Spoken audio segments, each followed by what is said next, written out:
ओ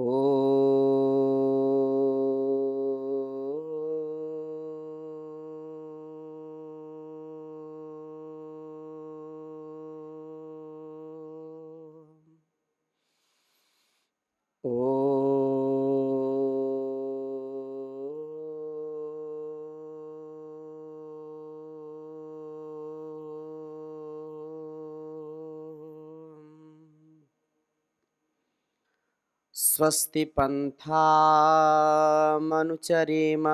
सूर्याचन्द्रमसाविव पुनर्दत्ताघ्नता जानता संगमे महि। ॐ संगच्छध्वं संवदध्वं सम्मो मनांसि जानतां देवा भागं यथा पूर्वे संजानाना उपासते। प्रेम से मिलकर चलो, बोलो सभी ज्ञानी बनो, पूर्वजों की भांति तुम कर्तव्य के मानी बनो। पूर्वजों की भांति तुम कर्तव्य के मानी बनो। ओम शांति शांति शांति।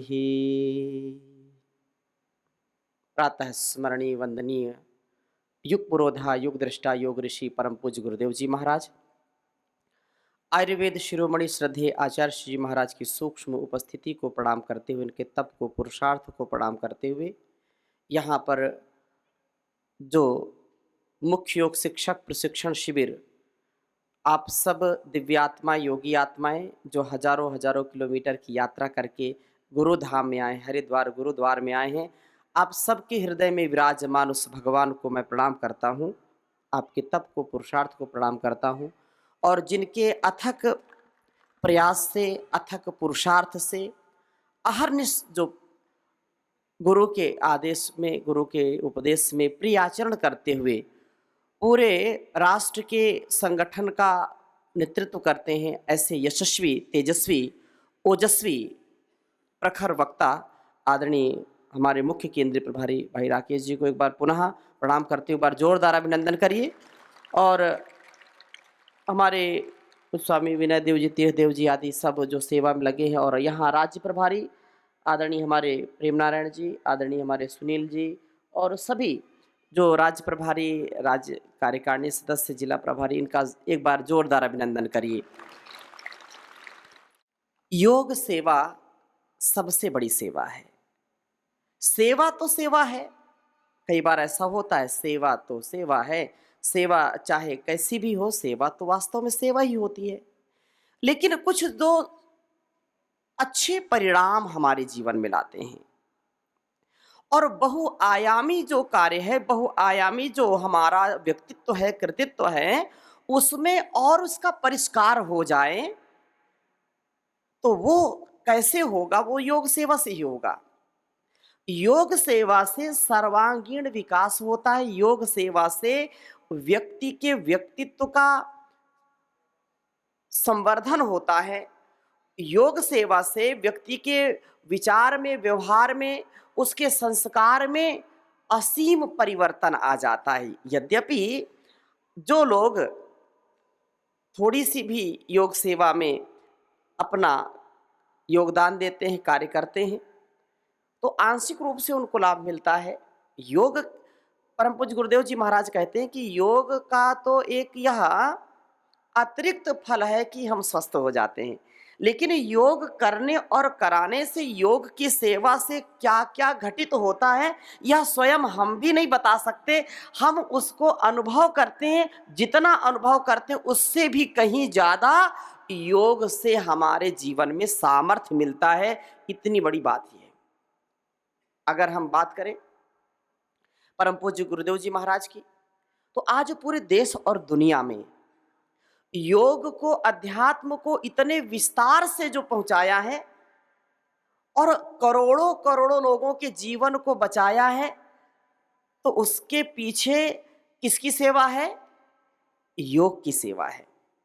अगर गुरुदेव जी महाराज स्वयं अकेले योग करते, किसी आश्रम में या जो है गुफाओं में करते, तो क्या इतना आज जो हम पूरे देश और दुनिया में देख रहे हैं, क्या इतना विस्तार हो पाता? नहीं हो पाता ना। आज आप जो यहाँ पर आए हैं, हम भी यहाँ पर हैं, क्या हम यहाँ पर होते? पूरी दुनिया में सबसे ज्यादा जो शब्द प्रयोग किया जाता है वह शब्द है योग।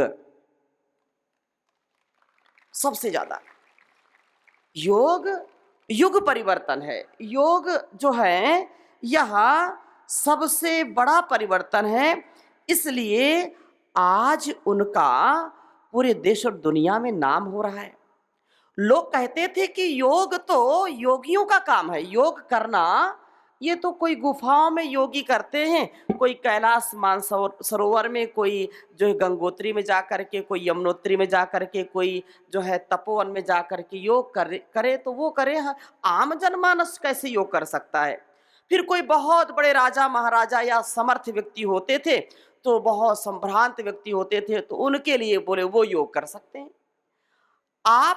हम कभी ये कल्पना नहीं कर सकते, कोई व्यक्ति कल्पना नहीं कर सकता था कि योग युग धर्म बन जाएगा, योग एक जन आंदोलन बन जाएगा। किसी ने कल्पना नहीं की थी।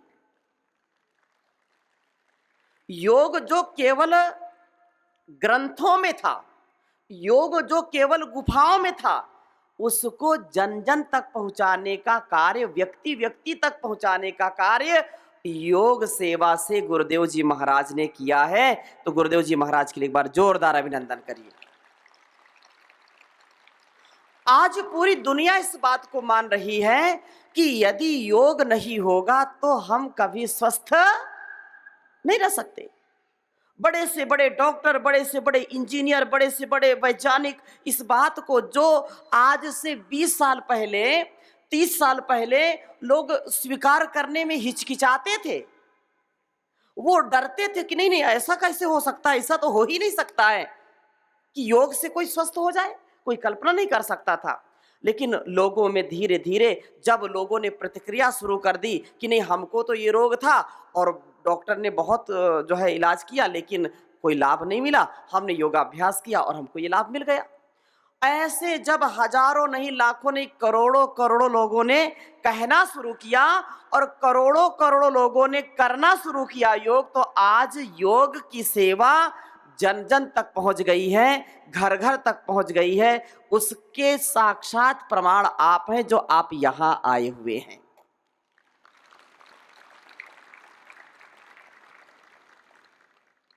किसी को भूख लगी है, भोजन करा देना कितना बड़ा पुण्य का काम है। किसी को प्यास लगी है, उसको पानी पिला देना कितना बड़ा कार्य है। कोई बहुत निर्धन है और कोई बहुत धनवान है, तो धनवान व्यक्ति ने निर्धन व्यक्ति को धन दे दिया, ये भी बड़ा काम है। कोई सर्दी है, बहुत ज्यादा ठिठुर रहा है, जाड़ा है और वो परेशान हो रहा है, किसी ने उसको कंबल दे दिया, बड़ा कार्य है ये। बार बार भूख लग रही है, बार बार भोजन मिल रहा है, ये सेवा भी बड़ी है। लेकिन योग की सेवा इन सब सेवाओं से बड़ी है। क्यों? क्योंकि योग करने और कराने से व्यक्ति के जीवन में आत्मनिर्भरता आ जाती है। योग की सेवा करने से व्यक्ति के व्यक्तित्व में इतना सामर्थ्य आ जाता है कि वो निर्धन नहीं रहता, वो धनवान बन जाता है। आज सुबह भी हमने आपको बताया कि नहीं योगात परम धनम, सबसे बड़ा धन क्या है? बोलिए ना, योग। योग के प्रयोग से, योग के सेवा से, योग के विस्तार से परम पूज्य स्वामी जी महाराज ने शून्य से लेकर के शिखर की यात्रा की है। ये योग का परिणाम है, योग सेवा का परिणाम है ये। जब गुरुदेव जी महाराज घर से निकले थे तो कितने रुपए थे गुरुदेव जी के पास? कितने थे? बहुत मुश्किल में 200-500 रुपए घर से लेकर के निकले थे। आज पूरी दुनिया का जो आत्मनिर्भरता का, स्वदेशी का और ज्ञात इतिहास में ऐसा कोई सन्यासी नहीं हुआ, ऐसा कोई योद्धा नहीं हुआ जो तप के बल पर, योग के बल पर इतना बड़ा साम्राज्य खड़ा कर दे। योग की सेवा का परिणाम है। और केवल स्वामी जी महाराज की बात नहीं है। आप देखिए कि जो हमारे योग के अनुष्ठान में व्यक्ति हैं, ऐसे हजारों नहीं लाखों उदाहरण आपको मिल जाएंगे कि उनके जीवन में बड़ा अंधकार था, तनाव था, दबाव था, स्ट्रेस था, एंजाइटी थी, वो आत्महत्या करने जा रहे थे, लेकिन उन्होंने जब स्वामी जी महाराज को सुना, योग किया और उनके जीवन में परिवर्तन आ गया और वो करोड़ों करोड़ों लोगों के जीवन के आदर्श बन गए। करोड़ों करोड़ों लोगों की जो है सेवा की और करोड़ों रुपए का उनका आर्थिक साम्राज्य स्थापित हो गया, जिनके पास कुछ नहीं था। तो ये सेवा से ही हमारे जीवन और जगत का कल्याण होने वाला है। ये बहुत बड़ी बात है। इसलिए सेवा देखो, कण से लेकर के पहाड़ तक, तिल से लेकर के ताड़ तक, ये जितना सब कुछ संसार का व्यापार है, ये सब सेवा कर रहा है। एक कण भी मिट्टी का वो सेवा के बिना नहीं रह सकता है। चाहे चींटी हो, चाहे हाथी हो, एंट से लेकर के एलिफेंट तक सब सेवा में निरत हैं। और आज हम सब ऐसे बैठे, इतने हो गए बड़े, तो ये किसका परिणाम है? सेवा का परिणाम है। यदि माता पिता ने, गुरु ने, धरती माता ने, भारत माता ने, समाज ने हमको न पुष्पित पल्लवित किया होता, न हमको जो है बढ़ाया होता, तो क्या हम ऐसे होते? क्या बोलिए ना। देश हमें देता है सब कुछ, हम भी तो कुछ देना सीखें। माता पिता ने हमको दिया है, इसलिए माता पिता सच्चे देवता है। मातृदेवो भव, पितृदेवो भव, आचार्य देवो भव, अतिथि देवो भव, राष्ट्र देवो भव। इदम राष्ट्राय इदं नमम। जो कुछ भी है ये सब राष्ट्र का है। राष्ट्र सुरक्षित रहेगा तो हम सुरक्षित रहेंगे, राष्ट्र है तो हम हैं। इसलिए हमने अपने आप को गुरु चरणों में, भगवान के चरणों में, ऋषि चरणों में डाल करके बस अपने जीवन का कल्याण करना, यही सबसे बड़ा उद्देश्य जीवन का। ये सब कुछ किसका दिया हुआ है? ये शरीर कहीं से कोई खरीद के ला सकता है क्या? बोलिए ना। कोई ऐसी संसार में दुकान है, कोई ऐसा जो है व्यक्ति है, इंसान है, या कोई ऐसा स्थान है जहां पर जाओ और नया शरीर लेके आ जाओ? है क्या कोई? कोई नहीं है। एक एक कोशिका, एक एक सेल, ये रस, रक्त, मांस, मेद, मज्जा, अस्थि, शुक्र, वीर्य आदि, ये जितना भी हमारे शरीर का अस्तित्व है, ये परम पिता परमेश्वर के द्वारा दिया हुआ है। कण कण में वो समाया है। हर क्षण हर पल हमारा यह ध्यान भगवान की ओर होना चाहिए और सेवा सत्कार की ओर होना चाहिए। क्योंकि सारा संसार, चाहे नदी हो, पहाड़ हो, तिल हो, ताड़ हो, तिल से लेकर ताड़ तक, जैसे मैंने बताया, सब सेवा कर रहे हैं। पूरा ब्रह्मांड सेवा कर रहा है। सूर्य और चंद्र भी सेवा कर रहे हैं। जब से पृथ्वी बनी है या जब से सारा संसार बना है, आज तक ऐसा कभी नहीं हुआ कि सूर्य थक गया हो कि बहुत दिन हो गए तपते तपते, प्रकाश देते देते, आज थोड़ा विश्राम कर लिया जाए। ऐसा कभी हुआ क्या? चंद्रमा शीतलता देता है, कभी उसके मन में आया क्या बहुत दिन हो गए शीतलता देते देते, अब मैं थोड़ा विश्राम करूंगा या अब गर्मी दूंगा, मन थोड़ा सा चेंज होना चाहिए? ऐसा कभी हुआ क्या? तो हमारा स्वभाव क्या है? हमारा भी स्वभाव है देवत्व का, ऋषित्व का, शिवत्व का। हमारे अंदर ब्रह्मत्व आए, हमारे अंदर शिवत्व आए। और वो कब आएगा? जब सेवा सत्कार हमारे जीवन में आ जाएगी। कोई भी ऐसा ऋषि मुनि, कोई भी ऐसे हमारे देवी देवता, कोई भी ऐसे महापुरुषों का जीवन नहीं रहा जिन्होंने तन मन जीवन से देश और समाज की सेवा न की हो। सबने किया। किसी भी व्यक्ति का आप व्यक्तित्व देखिए, कृतित्व देखिए, चाहे कोई भी ऋषि हो, महापुरुष हो, सब ने समाज की सेवा की है, समाज की सेवा की है उन्होंने। तब आज हम उनको याद करते हैं कि नहीं करते? जो सेवा करता है वही रहता है। देखो, जीना किसको कहते हैं? आपका जीना और आपका जाना। देखो, जो आता है उसको जाना पड़ता है। जाते हैं कि नहीं जाते? जो आता है उसको जाना पड़ता है। लेकिन जिसका आना, जिसका जीना और जिसका जाना संसार ने जाना, तो समझ लो उसका जीना सफल हो गया। नहीं तो कितने लोग आते हैं, कितने लोग चले जाते हैं। कोई आता कोई जाता, सबसे थोड़े दिन का नाता। ऐ पथिक यहाँ मैं मेरे का अधिकार रहेगा, कितने दिन संसार रहेगा, कितने दिन। चाहे पितु हो या माता हो, पत्नी हो या सुत भ्राता हो, जिनको अपना कहते उन पर अधिकार रहेगा, कितने दिन संसार रहेगा, कितने दिन।